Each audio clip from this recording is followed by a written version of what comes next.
Serving the Lord.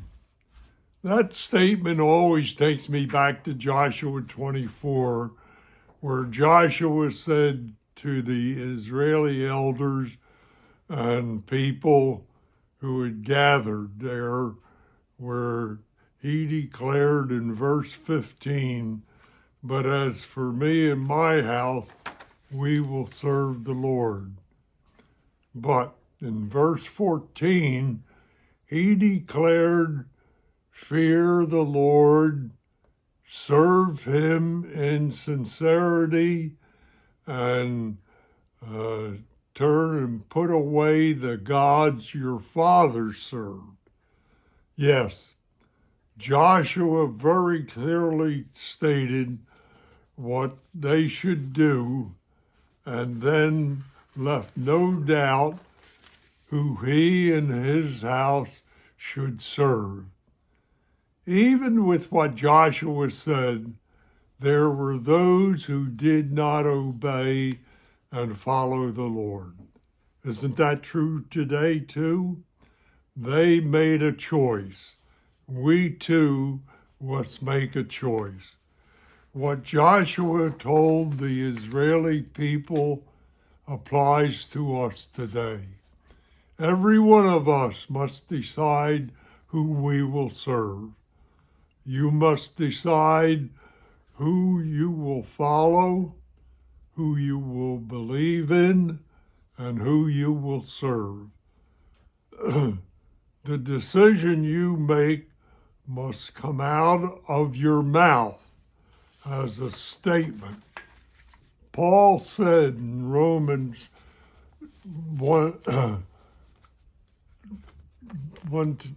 10:9, "If you declare with your mouth Jesus is Lord and believe in your heart that God raised him from the dead, you will be saved." I made that declaration with my mouth to my mother and father at age 14, and from that time on knew who I would serve. Listening to my father as a Sunday school teacher and also other Sunday school teachers and pastors, I learned at least 4 ways for me to serve the Lord. Pray on a daily or frequent basis.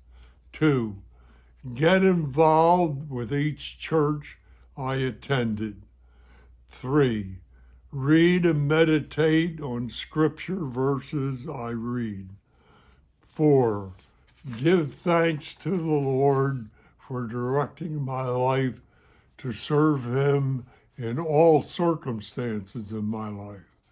5, I learned over the years that faith is the key in believing that my service to the Lord will not be in vain. I was taken by a quote from Henry Ford that he made many years ago. Quote, "Those who walk with God always reach their destination." Unquote. That quote by Ford reminded me of a quote from Joshua in verses 26 through 28. In Joshua, of course, chapter 24. And Joshua recorded these things in the book of the law of God. Then he took a large stone and set it up under the oak tree and near the holy place of the Lord. "See," he said to all the people, "this stone will be a witness against us. It has heard all the words of the Lord that he said to us. It will be a witness against you and if you are untrue to your God." Then Joshua dismissed the people, each to their own inheritance. That statement by Joshua leads me to share 1 Timothy 4:16. Watch your life and doctrine closely. Persevere in them, because if you do, you will save both yourself and your hearts.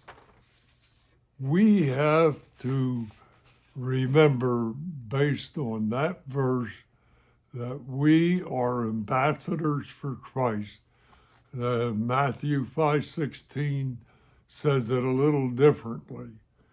In the same way, let your light shine before others, that they may see your good deeds and glorify your Father in heaven. Next week and the week after, I am picking up 2 words from Joshua 24, heritage and inheritance.